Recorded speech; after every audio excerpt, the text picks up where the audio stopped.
Hello friends, welcome back to our YouTube channel GK with me. तो आज के इस वीडियो में मैं आपके साथ डिस्कस करने वाली हूँ चंडीगढ़ एसएससी जेबीटी का जो एग्ज़ाम है वो आप कैसे अटेम्प्ट करेंगे, उसके लिए कौन सी इंपॉर्टेंट इंस्ट्रक्शंस हैं जो आपको फॉलो करनी है। तो आप इस वीडियो में लास्ट तक बने रहेंगे तो आपके लिए बहुत ज़्यादा इंपॉर्टेंट भी रहने वाली है। आई नो ये वीडियो मैं बहुत टाइम के बाद बना रही हूँ, मैंने इस बार आपको कोई प्रिपरेशन भी नहीं कराई है, लेकिन शायद ये वीडियो आपके लिए बहुत यूजफुल रहेगी। और जो पिछले साल से मेरे साथ इस चैनल पर जुड़े हुए हैं, अगर उन्होंने मान लो मेरी पुरानी वीडियोस भी देख ली हैं तो भी उनका एग्ज़ाम जो है वो बहुत उनकी मोस्ट ऑफ प्रिपरेशन जो है, जितना भी उन्होंने पढ़ा होगा ना, उसमें से उनकी 90% जो प्रिपरेशन है किसी टॉपिक की वो हो गई होगी। क्योंकि मैंने टीचिंग एप्टीट्यूड जो है वो कंप्लीट करा रखा है, एसएसटी मैंने कंप्लीट करा रखी है, और पिछली बार एग्जाम में बहुत सारे क्वेश्चंस जो हैं उन वीडियोस लेक्चर्स में से देखने को मिले थे, तो उनके लिए बहुत ज़्यादा यूजफुल रही होगी। ठीक है, लेकिन अगर हम अब बात करते हैं, अब मैं आपको बता देती हूँ कि एट प्रेजेंट आपको जो आपका 5 अक्टूबर को एग्जाम होने जा रहा है उसके लिए कौन सी इंस्ट्रक्शंस फॉलो कर लेनी है ना। क्योंकि इस बार मैं बहुत ज़्यादा अपडेटेड नहीं रही थी कि आपका एग्जाम कब है, मुझे शायद पता भी अभी 2-3 दिन पहले ही लगा है आपके एग्जाम के बारे में। तो मैंने अभी सोचा कि आपको थोड़ी सी गाइडलाइंस दे दी जाए जो आप अपने पेपर में फॉलो करेंगे, क्योंकि आपके पेपर में नेगेटिव मार्किंग रहने वाली है ना, और पेपर भी आपका 150 मार्क्स का रहने वाला है। तो अगर हम बात कर लेते हैं आपके सिलेबस की या आपके टॉपिक्स की, आपकी पढ़ाई की, तो मैं आपको सिर्फ एक ही बात सजेस्ट करूंगी, जैसा कि आज 2 तारीख है और 3 और 4 है ना। कई कैंडिडेट तो 4 तारीख को ही चले जाएंगे, क्योंकि जरूरी नहीं है ना कि सभी के सभी उस एरिया के आसपास रहते हो, तो 4 तारीख को चले जाएंगे, कुछ 5 तारीख को पहुंचेंगे, है ना। तो आप एक दिन पहले ही लगा कर चलेंगे, ये मानकर चलें कि आपके पास सिर्फ और सिर्फ कल का समय और है, लेकिन हमारा माइंड जो है वो अभी से प्रेशराइज हो गया होगा। क्योंकि जब से हमारे एडमिट कार्ड आ जाते हैं तब से हमारा माइंड जो है वो प्रेशराइज होने लग जाता है कि हमारा एग्जाम है, हमें जाना है, हमें कैसे उसको अटेम्प्ट करना होगा, क्या पता हमारा सिलेक्शन होगा नहीं होगा, ये सारे थॉट्स हमारे माइंड में आते रहते हैं। तो आपके माइंड में भी आ रहे होंगे, जब मैं एग्जाम देती थी मेरे माइंड में भी इस तरीके के क्वेश्चंस बहुत सारे आते थे। तो अब शायद मैं उन चीज़ों को बहुत अच्छे से रिलेट कर पाती हूँ, बहुत अच्छे से समझ पाती हूँ, क्योंकि मैं उन चीज़ों से निकल कर आई हूँ, है ना। जो भी इंसान जो है, मतलब जो भी ये एग्जाम्स देता है, पास करता है, जॉब लगता है, तो वो हर इंसान इस प्रोसीजर से गुजर कर ही आता है ना, उसको पास करके आता है। तो अभी एट प्रेजेंट आपको क्या करना है, आपने जितना भी किया है आप क्या करेंगे, आप या तो इस टाइम पर पूरा रिवीजन तो आपने कर ही लिया होगा, या एक बार सारा का सारा आप रिवाइज कर देंगे। ठीक है, अगर मान लीजिए आपने रिवीजन जितनी भी थी वो कर ली है, तो आप अभी के टाइम पर कुछ क्वेश्चन सॉल्व कर सकते हैं, क्योंकि इस टाइम पर जो क्वेश्चंस होते हैं वो हमारे माइंड को रिलैक्स करते हैं, है ना। क्योंकि बजाय कि हम चीज़ों को बार बार पढ़ते रहते हैं, क्योंकि अब तक हमारा रिवाइज भी हो गया होगा, अब तक हमने पढ़ भी लिया होगा, लेकिन अगर अब हम बहुत ज़्यादा उसको रट्टा मारने की कोशिश करेंगे तो चीज़ों को हम भूलते चले जाएंगे। वैसे हर किसी का अपना अपना तरीका होता है, जैसा कि मैं फॉलो करती थी मैं उस तरीके से आपको सजेस्ट कर रही हूँ। क्योंकि इस टाइम पर मैं जो है सारी रिवीजन कर लेती थी और मैं बहुत ज़्यादा रट्टे इस टाइम पर नहीं लगाती थी। जब 1-2 दिन पेपर का रहता था तो मैं अपने माइंड को रिलैक्स करने की कोशिश करती थी, है ना। क्योंकि पेपर से पहले तो मैं बाहर भी नहीं जाती थी, पढ़ती रहती थी एक तरीके से, लेकिन जब ये 1-2 दिन रह जाते हैं तो उस टाइम पर थोड़ा सा अपने माइंड को रिलैक्स करने की नीड होती है, थोड़ा घूमने की, फिरने की, या पार्क में चला गया, कहाँ चला गया, इस तरीके से अपने माइंड को रिलैक्स कर सकते हैं। ये सिर्फ आपको रिलैक्स करने का एक तरीका है, क्योंकि इससे पहले तो हम बहुत सारा पढ़ते ही, हमारा माइंड हमेशा टेंशन में रहता ही रहता है, स्ट्रेस रहता ही रहता है ना। तो अब क्या कर सकते हैं आप, एट प्रेजेंट इस टाइम पर आप पढ़ सकते, मतलब आप अपने आप को रिलैक्स कर सकते हैं। दूसरा आपका तरीका है, आप रिवाइज कर सकते हैं। अगर आपको लगता है आपकी रिवीजन में कुछ कमी रहती है तो आज के दिन आप रिवीजन कर सकते हैं। कल के दिन आप क्या करेंगे, थोड़ा रिलैक्स फील करने की कोशिश करेंगे, या फिर कल आप अपने क्वेश्चन अटेम्प्ट कर सकते हैं। ठीक है, आपको जितने भी क्वेश्चंस मिलते हैं उनको क्या करेंगे, अटेम्प्ट करेंगे, जितने प्रीवियस ईयर मिलते हैं उनको सॉल्व कर लो।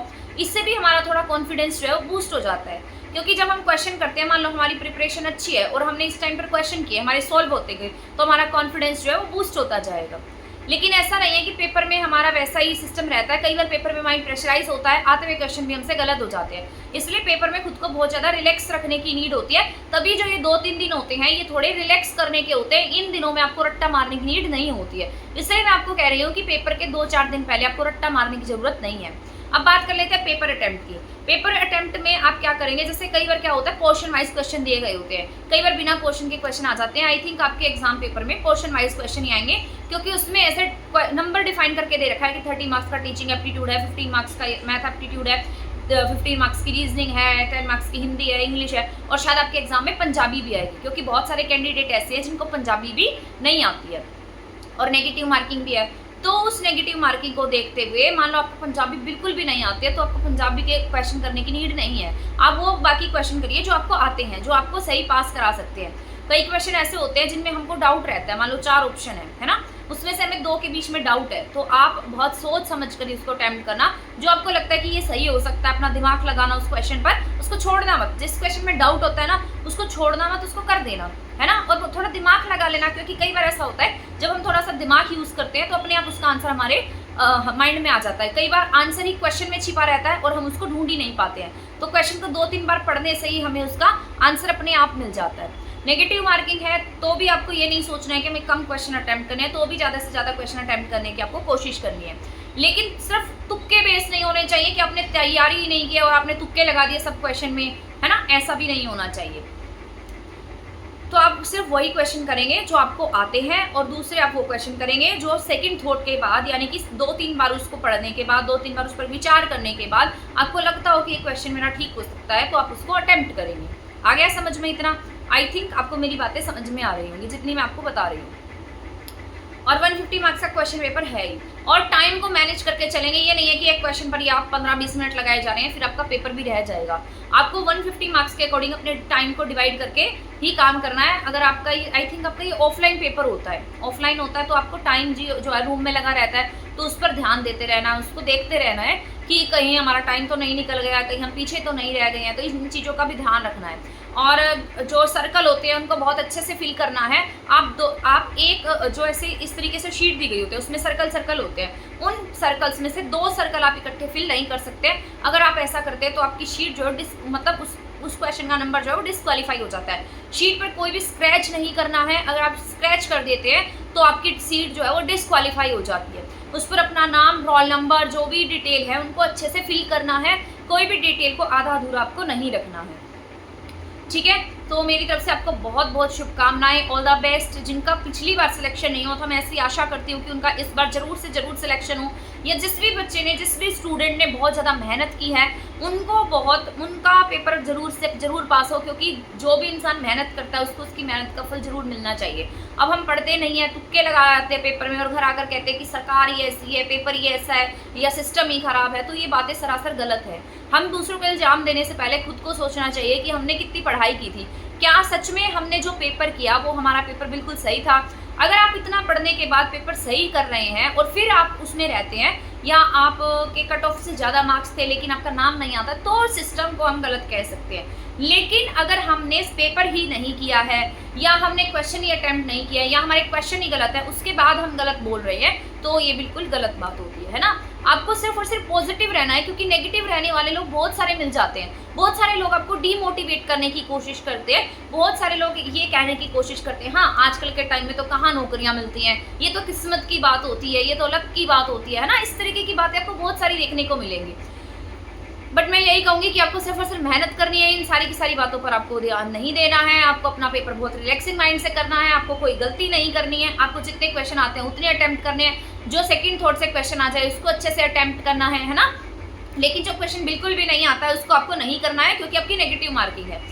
और कभी ये ना हो कि आप सारे क्वेश्चन अटेम्प्ट कर दे और फिर सारे के सारे आपके जो मार्क्स हैं वो सारे कट जाए।